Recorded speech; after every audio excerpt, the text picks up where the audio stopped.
E aí pessoal, tudo bom?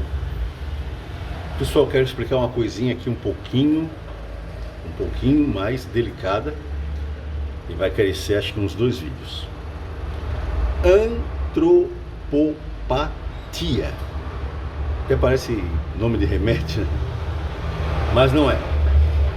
Antropopatia é a atribuição de sentimentos humanos a seres não humanos, principalmente a Deus, porque Deus não tem sentimento como nós. Aí é que vai pegar agora, né? Deus, ele não tem sentimento como nós. Ele não deriva o seu sentimento de nós. Nós, em pequeníssima escala, derivamos sentimentos de Deus por causa da imagem e semelhança. Os gnósticos do passado, quando eu digo do passado, eu digo da igreja primitiva, dos anos 100, né? Eles diziam que Deus era imutável e insensível e inacessível. Eles erraram, com certeza eles erraram. A Bíblia mostra Deus tendo sentimento, porém nós vamos analisar que esses sentimentos não são iguais aos nossos.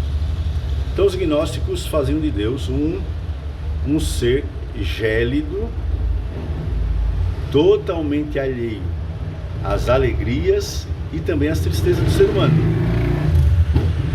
Porém, existe uma coisa. Na Bíblia, você vai encontrar várias vezes o próprio Deus dizendo assim, ó: eu, o Senhor, não mudo. Porque eu, o Senhor, não mudo, vós não são destruídos. Em Deus não há mudança e nem sombra de variação. Várias. Pode pegar um dicionário e você vai encontrar várias vezes a Bíblia afirmando que Deus não muda. Porém, por outro lado, então nós temos que analisar o contexto do que mostra o que parece ser algumas mudanças de Deus. O que eu estou trazendo para vocês hoje é teologia em linguagem coloquial, em linguagem comum, sem termos teológicos, tá? Começando do básico, Deus não pode ter sentimento como o nosso. Ele não tem e ele não pode. Uma razão lógica, qualquer ser humano chega a essa conclusão. Se ele tivesse sentimento como nós, ou ele já teria destruído tudo, ou algumas pessoas, ou muitas pessoas, ou ele estaria com graves problemas emocionais e psicológicos, se ele tivesse sentimento como nós. Imagina só, quando você vê uma cena de injustiça, quando você escuta uma notícia de injustiça, como um homem que estupra uma criança de 8 meses, 9 meses, 10 meses, como alguém que expulsa as famílias da casa, e tanta desgraça que produz dentro de qualquer ser humano um senso de justiça e na hora até um ódio. Eu duvido se algum de vós que estão me ouvindo aqui nunca passaram por isso. Nunca ouviram uma notícia, ouviram uma cena que na hora deu raiva. Dá vontade de pegar e queimar vivo. Verdade? Se Deus tivesse esse sentimento com nós, ele não somente teria sentido o que nós sentimos, como ele teria executado o juízo, mandando fogo, pedras sobre todo mundo, porque poder para isso ele tem. Tá? Sem contar que nós não sabemos da metade da metade da metade da maldade que é feita nesse mundo. E Deus sabe, vê e entende. Contudo, ele não age segundo o seu poder. Não pelo menos agora. Então, por que eu falo isso? Porque para você se defender de alguém que venha ridicularizar a Bíblia, dizer que a Bíblia é mentira, que tem contradições, não, você vai entender. Ele não tem sentimento como nós. Se ele tivesse, ele mudaria, ele seria mudável. O que faz de nós pessoas mutáveis? O sentimento. A gente ama hoje e amanhã não ama. Se Deus fosse como nós, ele também amaria hoje e amanhã não amaria mais. Deus, em toda a atitude da Bíblia que envolveu mudança de atitude de Deus, foi reação e não ação. Ele não agiu porque mudou, ele reagiu diante de uma ação. Se ele tivesse sentimento como nós, ele teria feito isso, ele já teria destruído tudo. Tanta injustiça nesse mundo, tanta gente com tanto, tanta gente sem nada, tanta gente injusta, tanta gente que tenta representar ele e não representa nem o jumento que ele montou. As pessoas se refugiam na ética comportamental para dizer que estão servindo a ele, são igual a ele.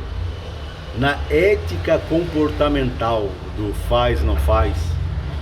Isso é a válvula de escape daquele que não demonstra transformação interior, tá bom? Mas não tem nada a ver isso, tá? Então, se ele fosse como nós, com sentimentos, ele teria acabado com grande parte do mundo religioso, tá? Com grande parte, não digo todos, mas grande parte do mundo, não estou dizendo igrejas, do mundo religioso. E também com essas pessoas mal, que fazem as pessoas passarem fome. A África, tão famosa pela miséria e pelos donativos que ganha, eles já tiveram condições, e tem no solo deles condições de terem resolvido o problema da fome. Mas você sabe por que não resolvem? Porque os próprios africanos são corruptos. Os próprios africanos é que promovem a fome para os seus semelhantes. Detalhezinho aqui, não tem nada a ver, mas é um detalhezinho aqui. Preconceito existe em tudo quanto é lugar. Quando todos são brancos, vem um preconceito porque o nariz de um é maior do que o de outro. Aí é o preconceito por causa do nariz. Quando todos são amarelos, vem o preconceito porque o pé de um é maior do que o do outro. Na África há preconceito, você sabia disso? Eu saí de 2 páginas da África que eu tinha lá por causa do preconceito. Na África há preconceito de negros contra negros. Preconceito como Marx. Preconceito pela tonalidade da pele. Ah, incrível, mas há. Pelo formato do rosto. Vi uma jovem ser ridicularizada porque tinha o nariz característico da raça negra. Tá? E preconceito contra os albinos, que são caçados e mortos porque os seus ossos são usados na feitiçaria. Então não me conta historinha da carochinha. Conta para as cobras, porque elas não têm ouvido. Eu não. Preconceito existe em tudo quanto é lugar. Então não tem nada a ver com isso aí, tá? Então, sentimentos igual os nossos, Deus não tem. Se ele tivesse, ele teria o quê? Acabado com tudo. Porque Paulo disse que não há um justo, nenhum sequer. Não há um, nenhum sequer. Vamos para o segundo vídeo, para não ficar muito longo esse vídeo e você ter condições de assimilar o que eu quero falar para vocês.